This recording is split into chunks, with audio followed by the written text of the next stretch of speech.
Hello, everyone. Hello, hello, and welcome to Let's Talk Circus. Woohoo! Thank you for your patience. Well, we got all of our technical needs in line. We are today fashionably late, but we're fashionable always. Thank you for showing up and being here with us. My name is Tristan Cunningham. My pronouns are she, her, and I will be hosting this event this evening. A little bit of housekeeping or business, just so you know, this is Let's Talk Circus.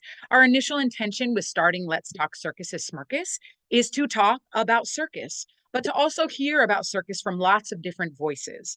That being said, we have a wonderful, fabulous voice that's going to be here. And I mean that in many different ways. You're going to see why in a moment, that's going to share with us. But we also want to hear your voice. At the end of our time together today with our guest, you have the opportunity to ask questions. You can write it into the chat. And then I will ask our guest the questions that you write. I want to hear your voice too. You're a part of this. So we're going to hear this fabulous voice, and then hopefully we'll hear your voice too. And don't be afraid to ask questions. Ask them. All right. All of our events at Circus Smirkus, we start with our land acknowledgement. I realize that we are all spread all over the world right now, so I will ask you to translate this land acknowledgement to wherever you are. But this is the one that we use at Circus Smirkus. So Circus Smirkus honors, recognizes, and respects the many great nations, especially the Abenaki, as the traditional stewards of lands and waters on which we gather and stake our tents. We acknowledge that we are guests on this land and that we must protect and respect all the lands that we use. Thank you, and translate that to whatever beautiful land that you are on currently. I want to say happy belated Black History Month and happy Women's History Month. Thank you for spending some of that month or this month with us. Today we have our second episode of this season of Let's Talk Circus, and we have another episode on March 11th on Monday at the same time, at the same place. And I'll tell you more about that in just a moment. But let's talk about tonight, shall we? We have an incredible guest. I'm going to introduce you to our guest in just a moment. Let me tell you what's going to happen. So we'll see a little video, and then our guest will come, and we'll do a little chatting, and then we're going to hear our guest singing a song live, which is really amazing. Get your popcorn ready. And then we'll bring our guest back. We'll get to ask a couple more questions. We'll do our live Q&A, and then we will say goodbye to each other, just so you kind of know what the night has for you. All right. So I just want to say a couple things before we watch this video about our guest, and then our guest is going to come on. This guest is a history-making showman, the youngest and first Black ringmaster of Ringling Brothers and Barnum and Bailey, known for his powerful voice. We are so lucky that we get to hear this voice and this wisdom that Johnathan Lee Iverson is going to share with us today. Enough said here. We'll watch a little video, and then our guest will join us. So let's hit the video. Hello! How are you? I'm Michelle. Very I'm Johnathan handshake. Lee Iverson. Well, I shake a lot of hands.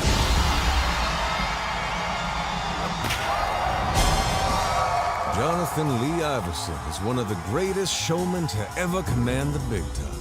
At age 22, he made history as America's first Black ringmaster and the youngest ever in Ringling Brothers history. Ladies and gentlemen! Getting his start in the Boys Choir of Harlem at just 11 years old, Iverson has performed for 4 United States presidents, as well as Nobel Peace Prize winner Nelson Mandela. But what he is most proud of is being featured on Jeopardy! Twice. And little did she know, Johnathan was the very ringmaster 7-year-old Michelle saw perform just over 2 decades ago. All right, y'all, give me a moment. I practiced this because when you're introducing a ringmaster on to a talk show, you have to do it right. So get your hands ready, warm up your fingers, clap your hands together, give some snaps, shake them out, give a cheer from your homes. Put your hands together for Johnathan Lee Iverson. I practiced that, Johnathan. You're brilliant. I love it. We're Thank going to bring in Circus Vargas. You're going to be my pre-show host. Thank you. We could have quite a duo, couldn't we? No, I thank you for saying I'm brilliant. You are the brilliant one. Thank you so much for being here with us tonight. Well, thank you for having me. I'm really honored. Thank you very much. Yeah. Okay, let's jump right in because we have limited time and we want all your wisdom. Okay, so my first question for you is, Johnathan Lee Iverson, how did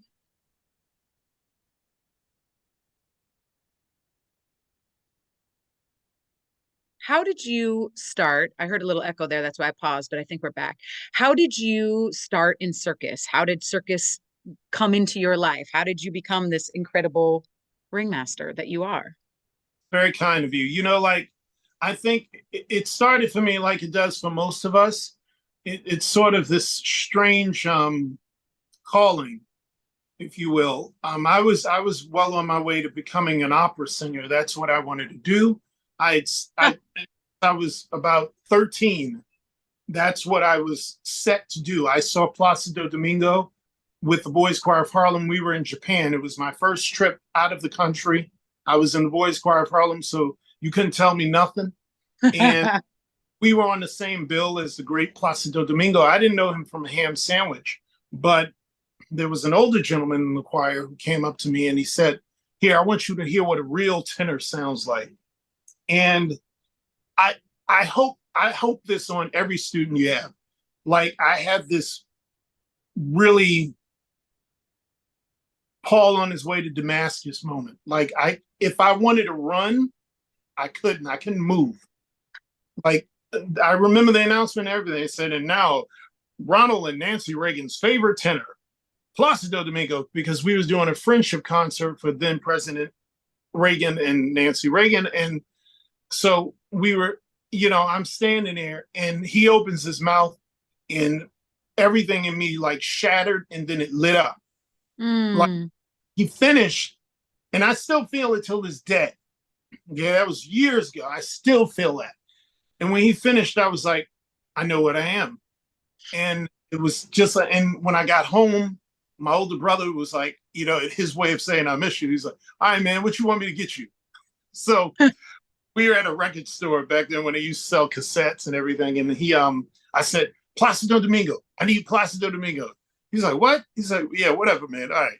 So he got me this wonderful cassette album of, I guess, compilation arias and things. And I wore that thing out. And I was very fortunate, though. I was really, really blessed because New York is this strange, beautiful place where your individuality is insisted upon. So I was this skinny, lanky, tall, black kid in Harlem who did not play ball. I was not a sportsman, but which we all laughed about. But my friends were like, man, but that kid can sing. And my friend, they were really protective about me, like doing what I did. Like I was protective about them doing what they do. And they got to see, because I wasn't arrogant about it. It's just, it was my life. And I had this wonderful double life as a teenager. I was in a great high school, Fiorello H. LaGuardia High School of Music and Art, Performing Art, and I was in the Boys Choir of Harlem. So I would be traveling, I was the man and as a teen. So I knew exactly what I wanted to do. And I ended up at the Hart School of Music, University of Hartford, studied under the great Jerome Pruitt, who was a fantastic tenor. He had a wonderful career in Europe, and I went to that school specifically to study with him. And he great deal, the attitude of a singer. And he has such a beautiful voice, and he really knew how to instruct me, him and other teachers as well. So I graduated, and the plan was to go to Europe. And I was going to just go to Europe. I didn't want to go to grad school. I met another teacher who we really got along well. And he said, look, why don't we go to Europe? Let's stay there. You can train, get small jobs, but build up, because opera is really for big boys. And you have to grow into that. So I said, yeah. So I just wanted to raise some money. So I went around auditioning here, there, everywhere. And I happened into an audition for the Fireside Dinner Theater Christmas show out in Fort Atkinson, Wisconsin. They were doing their auditions in New York. Unbeknownst to me, the director, Phil McKinley, who directed Hugh Jackman on Broadway in The Boy from Oz, he was the director for Fireside Dinner Theater Christmas show, but he was also directing Ringling Brothers. And at the time, he was looking for a ringmaster. But when they called me, they said, we want a singing ringmaster. And those shocking phone calls. That's why I always tell young people, I'm like, when you go to audition, it's such a wonderful opportunity because you don't know what you're actually auditioning for. That's They right. know what they want, but they may look at you and go, you may not be right for this thing here, but they may want you a little later. You know that. Right. So they gave me the fireside, right? Because he wanted to keep me. He said, no, he was like, we're going to hire you anyway. He said, you want to audition for Ringmaster? I said, sure. Because I'm thinking, oh, that'll be great. And it was like a year-long gig. I was like, okay, cool. I can raise money and then go off to Europe. I was up against like 30 other people. And my full intention was just to do it for a year, have some really crazy stories. And I knew nobody would have that on their resume. And I did the year. And then I said, oh, I'll do another year. And then another year turned into like 18 with Ringling. It just was like, it was one of those things. I remember meeting a ringmaster named John Fugate, the late, great John Fugate. And a lot of ringmasters, funny, it's kind of like the Jedi Council or something. All these wonderful people came out of the woodworks who were very kind to me. Jimmy James Plott, he came to me, gave me this wonderful canister of cookies. He said, you look them in the face, son, you tell them what you want. You know, I mean, all this wonderful advice. Jim Ragona really taught me how to hold my hat. He taught me like simple little things, you know, like no ringmaster ever tells you how to be, but they'll give you little anecdotes of how to do the job, you know. Eric Michael Gillette, who was just marvelous. He was a great singer.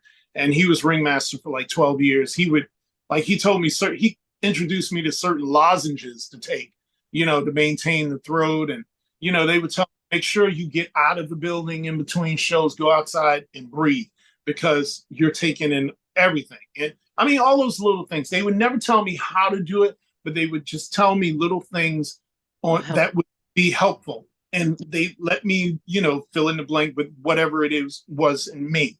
So, I mean, it just was basically one of those things. John Fugate was the one who said, young man, I'm just going to tell you right now, when the sawdust gets in your blood, you'll never be the same.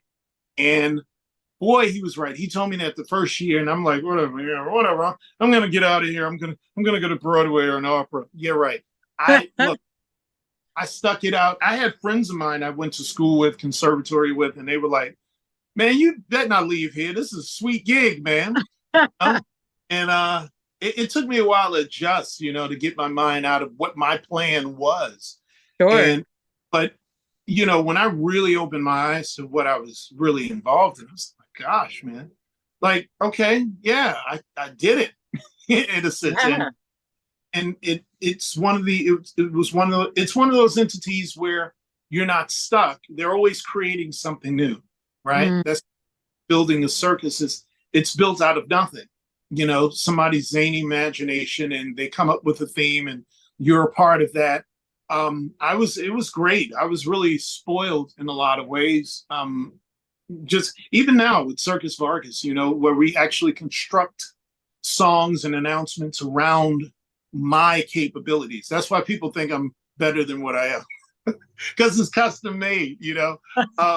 You know, so it's one of those things where the producers and the creators really involve you and get to know you and get to know what it is you actually are, and you know, and then set you out and give you the best possible situation. Wow. I love so much of what you said, like that moment when it got you, when you heard that. You know, I think a lot of us have that moment when we see a show and you realize, oh, I have to do this. Okay. You know, you get that moment of clarity. And then, you know, at Smirkus, we have a song where we say sawdust in our veins, you know, and it's so true. When it's in there, it's in there. Yeah. You know, it's like you can run, but you can't hide, kind of, you know. That's beautiful. And you already kind of touched on this, but you know, I'm curious. So, you know, there's all these aspects of circus, and we sort of understand with like an aerial act, you know, there's certain, you know, there's technique and there's certain a skill level that you're trying to get to and shape your act. But, you know, a ringmaster feels different to me. That's not something that, where me personally, where I have clarity about it. So I'm curious, and you spoke to this a little bit, like, let's say someone is interested in being a ringmaster.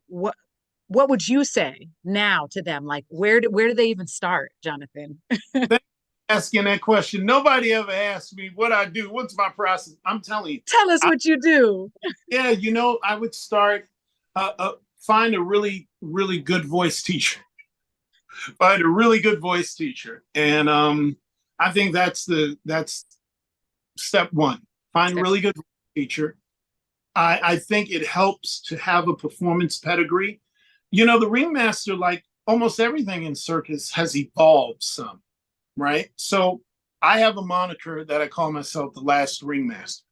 And so a lot of people thought that was, oh man, who does he think he is? Because they're stupid. What I was really saying is the last Ringmaster was a moniker I actually created for the late, great Colonel John Harriet, who to me was sort of like the Beethoven of ringmasters. And this is what I mean. The ringmaster originally was an equestrian director. So he worked with animals. That's why we have the top, head, and tails and riding pants.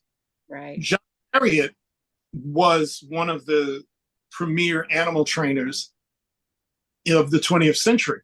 Wonderful man. I met him. I know his daughters. Excellent performers. And not only that, he also had this wonderful, charming Charlton Heston-like smoky voice that, made me warm inside.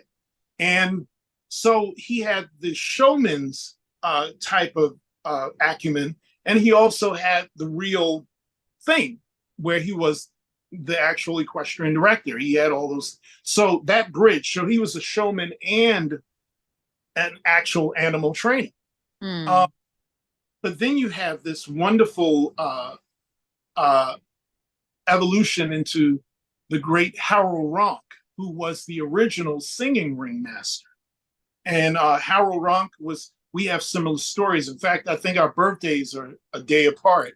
But Harold Ronk he was trained by a Metropolitan Opera singer, and he had a similar story. So he was mainly just the showman. He didn't have to train any animals or anything like that. But it was more presentation. It's more, feature. He sings more, and that's basically what it is. It's what's your little kind of superpower, if you will.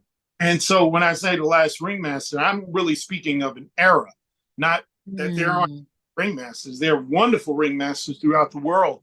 Some I really admire, from all over the world. I've actually contact with, but really, I would say, start with the voice.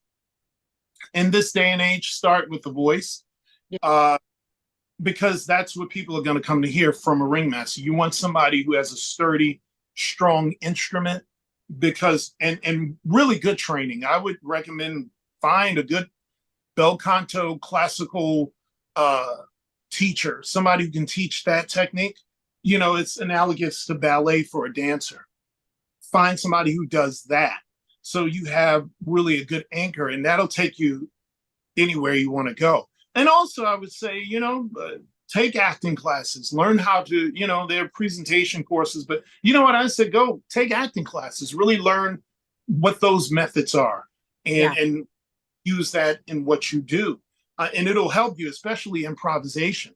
Improvisation, my goodness, it will help you a lot because you're going to need that tool. Yes, you are. You're gonna need that tool. So just those basic things. And of course, I would also say, I think it's also helpful if you really take care of your body. If you're an athlete, I think that's even better. If you're a dancer, whatever, I think you should have something that you're habitual with physically, because you need all of that. Those are to me, the basic foundations of really being able to get out there and do it. The aesthetic, obviously, I can't give that to you. I don't know what is in you. But if you have those foundations, I think your aesthetic can fly. You can really build off of that. And the beauty, again, of being in the circus genre, since we build out of nothing, we just come up, it's not something that's predated or whatever. We just create it. It gives you that advantage to be a creator within the scheme of the show. Now, before when I was with Ringling, I never wrote, the script was written for me, the announcements, whole bit. But now, I write my own announcements. And a lot of that has to do with, I'm a writer, but I also, learned from the wonderful writers they had when I was on Ringling. Certain little techniques I would see they would do, or they would work out in my script that I apply to now when I'm introducing an act. That's really, yeah, that's really cool. Like, it's really cool to hear about your growth in that way. Like, you started there and then learn from that situation to be like, now I have enough knowledge of this craft and I can write my own stuff. Yeah. That's a fun journey. And I know some of you all out there have heard Johnathan speak, but you have this incredible, your voice resonates. Like, it just, and would you say that that's from the opera training? Is that, and how do you sustain that? However many shows you do a week with Circus Vargas or with Ringling that you were doing, how, just speaking about keeping your instrument, this sacred thing, taking care of it. How do you do that? Well, Rihanna taught us. The great Rihanna said so. Work, work, work, work, work. Hey. Will take you far. And I was really blessed. And that's what I usually tell a lot of young people who want to pursue singing and things, or theater or what have you, is I really insist upon their parents getting them with someone who is really sound in technique.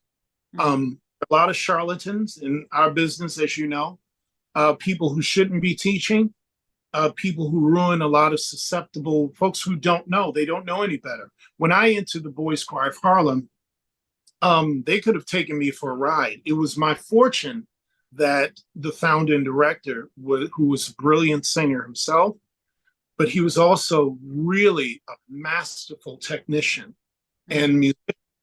And he worked us. I mean, he worked us like Joe Jackson. He worked us.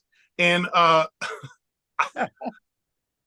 a kid, you're like, man, I hate this, man. Oh my gosh. Right. But the rewards from it, like what came from it.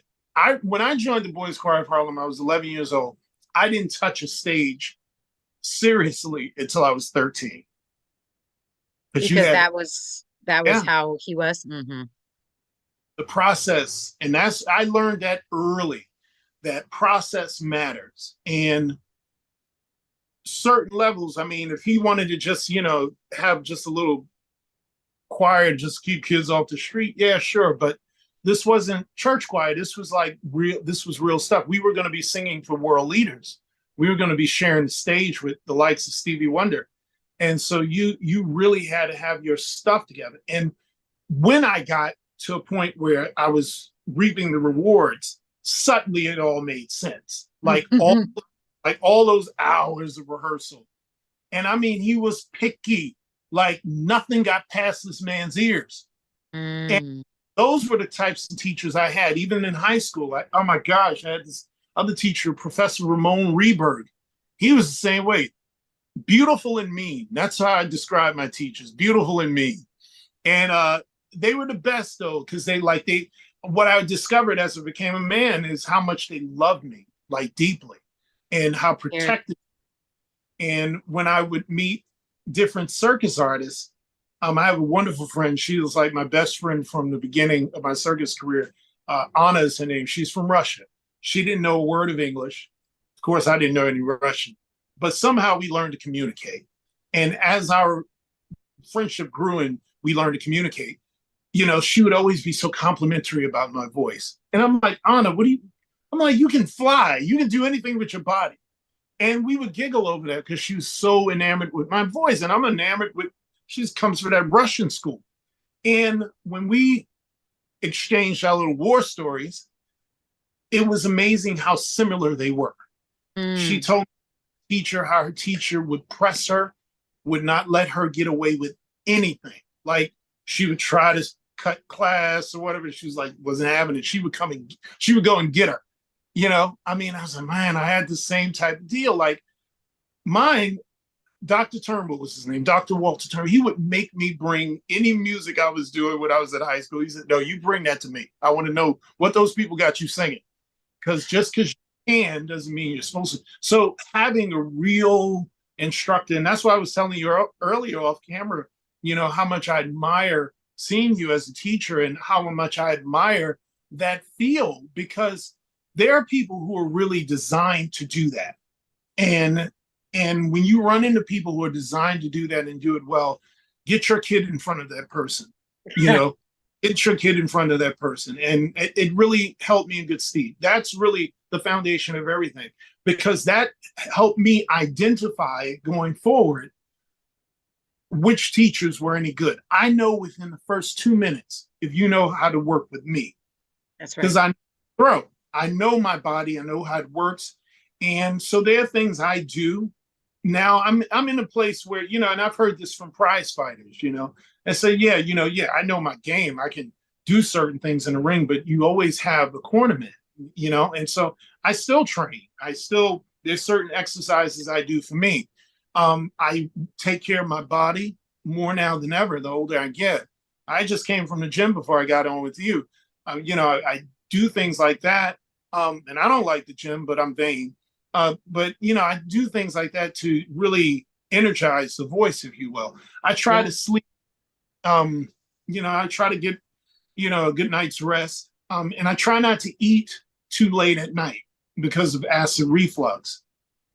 You know, so there are certain things I do to really just maintain and, take care of it. Because that's how I was taught, you know. I mean, it was amazing. When I was coming up, we would actually go to summer camp when I was in the boys choir. So we would go to summer camp for about 6 weeks, and they would get us up 6 in the morning. And we have to train physically. We'd go running and do calisthenics, and then we'd have our class. Smirkus. Yeah, and so to build your body, and he would always tell us, he said, the singer is an athlete. You're an athlete. You're an athlete. Mm-hmm. And you didn't get it until you started doing those tours and you started doing these different performances, and you would notice your energy level from when you began to when you were really in the elite chorus. It's just different. And when I would meet other kids, when I got to high school, you know, really, I mean, I was like an immediate standout because of all that training. You know, it was like, it was a different level.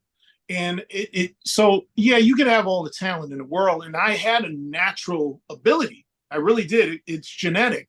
My whole side of my mother's family, everybody can sing. But the training I got was so advantageous because it really taught me to value it. Mm. And that spread into so many other things in my life about really just going through the process of the thing, which is a hard thing for me, man. I have no patience, but to understand, just invest, you listen to the people who really know what they're doing, who really care for you, because a real good teacher is always for your good. They're always for your good because you're there anyway. So, I mean, no, that's so true. And I think the process is tough, you know, and we're so result oriented, just as a culture and a society, that it is really hard. Like, I love what you said when you finally realized when you're performing that, oh, that's what all this was for. Yeah. You know, that moment, you might not get that moment for years almost of training, you know, and that's so important for circus artists to just remember the process, and a good teacher who cares for you. That's really important. Yeah, I love everything you said. Okay. So speaking of your voice, we're going to in a moment, we're going to take a break, and we're going to get to hear Johnathan Lee Iverson's voice live, this really beautiful song. But before that, I wanted just, you know, we brought up Rihanna. I think it's important to just take a moment to like brag a little bit. And I wanted you to just drop some of, you know, the incredible things that you've done. Like you spoke about, you know, performing for different politicians and things like that. You were a question on Jeopardy. Can you just give us like really fast some popcorn things that you have done in your career? Let's just take a moment to brag on you, Johnathan. Go ahead. Tell us some of them. Nelson Mandela, like, tell us some of them. Yeah. So I think I was 14. I was about to graduate middle school, and Nelson Mandela had just been released. And it was like surreal. And we were slated to sing for him at JFK Airport when he had come to New York. And I remember it was like a dream. You know, it was like something right out of Forrest Gump. It was like a dream. And you could see he had just a regal bearing. Even having been in prison that long, he still looked like a king. Mm. I remember we had this beautiful 2-day concert at Carnegie Hall. It was called Take 6 and Friends. And like everybody we listened to in the known Black universe was there.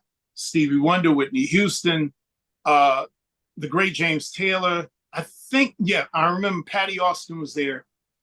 I mean, and there were people backstage. I remember when Tisha Campbell was like the it girl, and she was backstage, and I remember literally bowing at her knee, and she was so sweet about it. Aww. And she gave her autograph. We were little boys back then, with God bless us. Lena Horne was backstage. I had the biggest thing for Lena Horne since I was 6, because I saw her in The Wiz, and I don't know what it was. I was like, I got to meet that woman one day. And would you know it, the scholarship I got to go to college, the New York Newsday Lena Horne Scholarship, I won that, and I got to sing for her, and I got to meet her. And she was like your favorite aunt or something. She was so down to earth and stunning, just stunning, like such a lady. You know, I got to sing with Stevie Wonder when I was supposed to. So we had a song in our repertoire, Sir Duke, his song, and we would do it. So at Carnegie Hall on this 2-day concert, they said, okay, look, you all are going to sing the first verse, and then Stevie's going to come in and he's going to start singing. And we're like, yeah, sure. We met him. He was very nice, very cool. He's a beautiful man. And so we're out there, and I'm just going, and the second verse comes in, and I'm singing with Stevie for like half a second. But that was my duet with Stevie Wonder. And half a second is more than anybody. I was like, that's my duet with Stevie Wonder. Okay. Great Whitney Houston was there. She didn't sing, but she was so wonderful. She was so funny. She was like Stevie's cheerleader. You could hear her in the audience. Go ahead, baby. You know, she was gagging over her. We did wonderful soundtracks. I remember doing Malcolm X, Jungle Fever, and Glory as well. I always say Denzel Washington owes me his first Oscar, because we did Glory, and that was my first soundtrack under the late great James Horner. And that was a wonderful, surreal experience, being in those LA studios and seeing how that came together, and, you know, just being a part of that and the magic of movie making.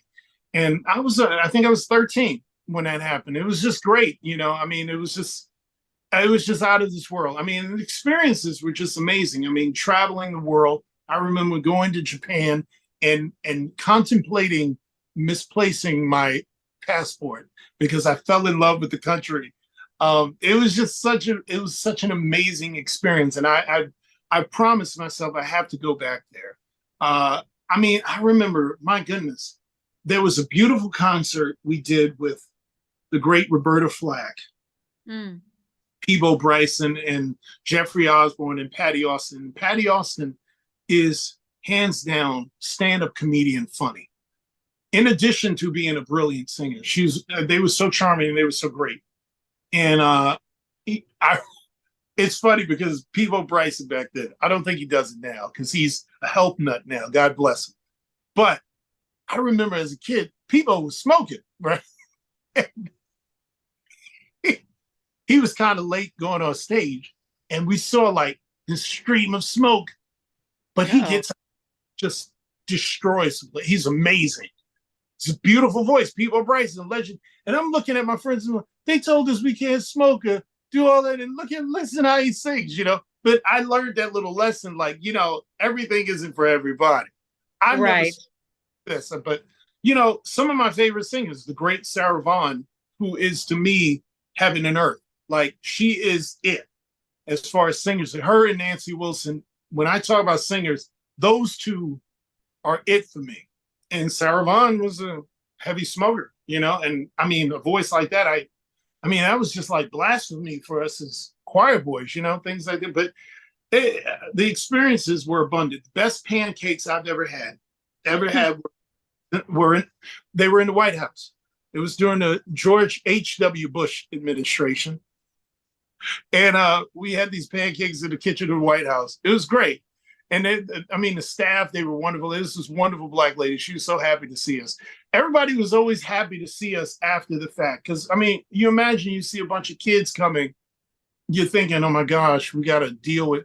But we weren't like, Oh, the way they trained it was so crazy.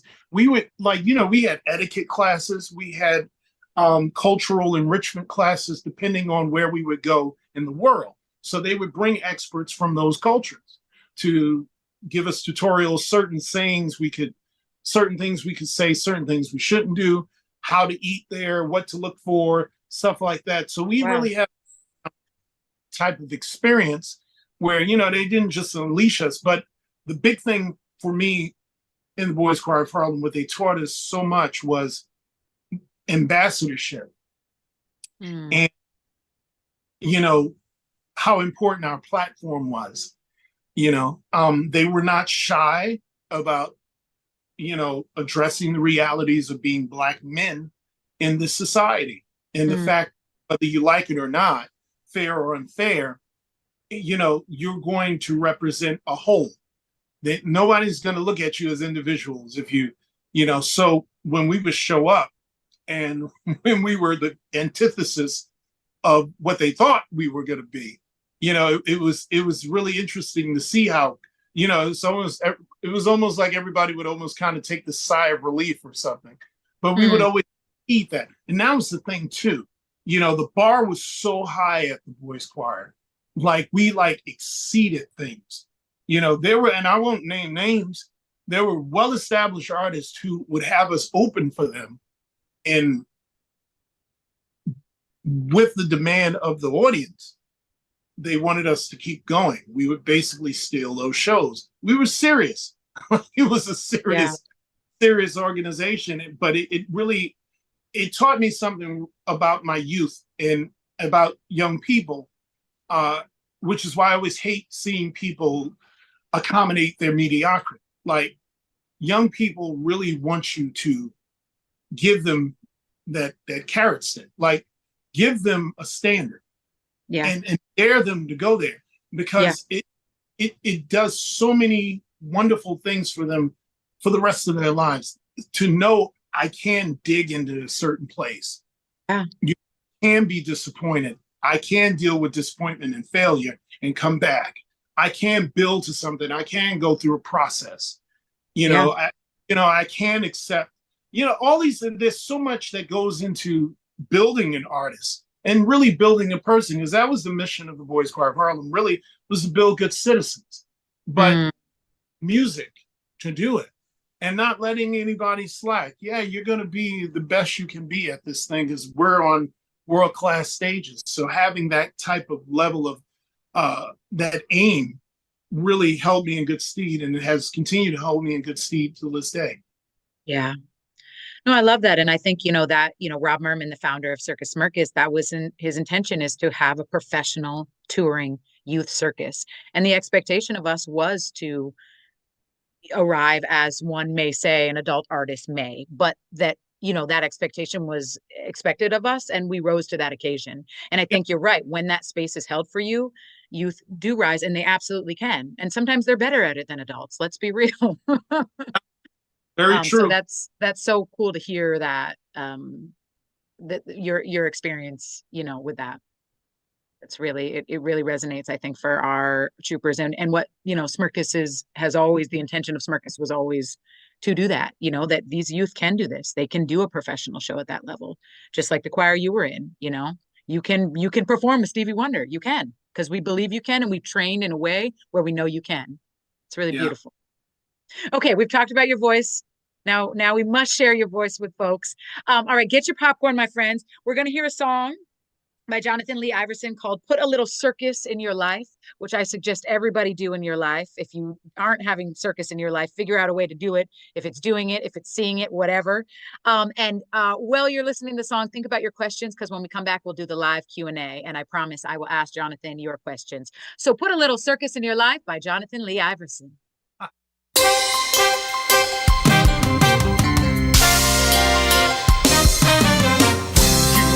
Feel great when you wanna feel grand. Don't just stand there and wait. Just take matters in hand. Reach down deep in your heart. Throw your soul open wide and imagine 3 rings full of marvelous things flowing deep down inside.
All right, I told you, put a little circus in your life. I just want to give a little round of applause for that song and your voice. We are close to the end of our time, folks. As promised, we're going to do a Q&A, and I've got some questions that are coming in hot from the comments. Again, I want to say thank you all so much for being here for Let's Talk Circus. If you feel motivated, if this was a fun event to attend, there is a donation button in our chat and you can donate if you are able to do that. We are super, super grateful. Also, support can look like a lot of different things. You can follow us on Instagram. You can come see Circus Smirkus live. You can send good energy our way. We will take all the support we can get and be really, really grateful for it. So, but if you would like to donate, we will definitely take that. And there's a button in the chat to do so. So, Johnathan, we have some questions here from our audience. Will you record and release another album like the Magic one from 2003? Oh my goodness! Whoever said that, bless your heart. And I don't mean that in a Southern way. You know what? I have a big desire to. I actually would like to record a Christmas album. I think that's what I do. I want to do like a double Christmas album, like a sacred or Christmas numbers. So I think yes, I will. I don't know when, but I'm going. Thank you to whoever asked that. You just got an album in motion. So thank you to that person. Are you glad that you chose circus and didn't continue with opera?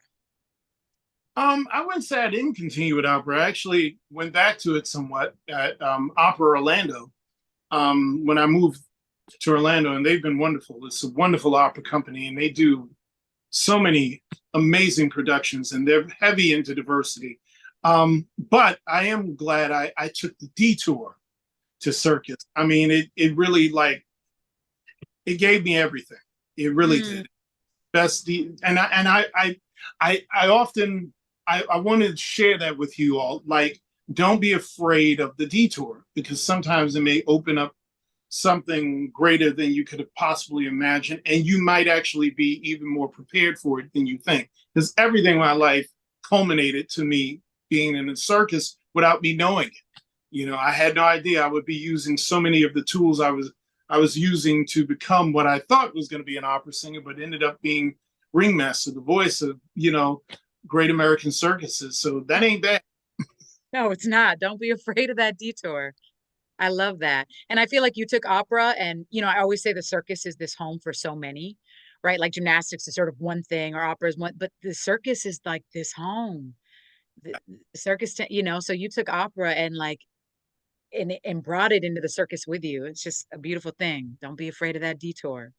Okay, this one's a comment, and this will be for time. This will be our last one. Someone wrote a comment. Johnathan inspired me to be a ringmaster after the first time I saw him back in 2011. So I'm wondering, where were you in 2011? I was with Ringling Brothers. I was on the blue unit of Ringling Brothers. It may have been it may have been the Dragon Show or Barnum 200, one of those shows. I was cooking then, so I'm really, thank you so much. You inspired Ringmaster. You're making, the next generation of ringmasters. That's what it's about, though. That's what the world is round. And that's what it's about. I really I'm thank you very much. That's very kind to hear, and I wish you well. Oh. Okay, Johnathan, it is the end of our time. Please tell us how we can support you, what's up next, where you will be, how do we continue to just have you in our circus live? Tell us all. Well, I appreciate it. Listen, I want you all to, if you can, come to Circus Vargas. You can check us out online at circusvargas.com.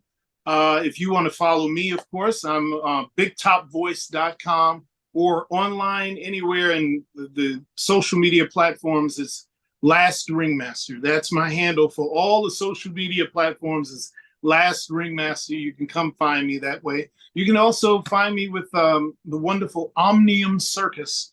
Omniumcircus.org is a circus. I'm the chairman of the board with that wonderful show and wonderful company. And so that's something you might want to check out as well. Thank you so much, Johnathan. It's an honor to chat with you, and thank you for sharing all that wisdom with us. We're so appreciative. For everybody out there, all of our Smirkus alumni and Smirko family, and anybody, maybe this is the first time you've been to a Smirkus event, you're in the family now. So hello to all our Smirkos. A little Smirkus update, camp registration is open, so you can register for camp. We also have family camp. You can bring your family along and all run away and join the circus. What's more fun than that? Nothing. Pretty soon, we will be releasing our tour dates for our Big Top Tour. So please keep your eyes out for that. I want to thank Rachel Schiffer, who is our Executive Artistic Director, for supporting events of this sort, and Josh Shack and Genevieve and all the rest of the Smirkus staff that make this happen. One more time, and last but not least, I want to thank you all for being here. You are the last member of events like this, and it's so important that you come. We wouldn't be doing it if we didn't have an audience for it. So thank you for showing up and showing out, supporting Let's Talk Circus, supporting Circus Smirkus, and now you have the privilege of getting to support the wonderful, the incredible Johnathan Lee Iverson. We'll be back next Monday with Amara Berry, who is the co-founder of New England Black Circus, and Kip, who's the director of King Charles Unicycle Troupe, which was the first all-Black act in Ringling Brothers and Barnum and Bailey. Thank you again for being here with us. We send love through these screens to you from Circus Smirkus. And again, thank you, Johnathan. Woo-hoo!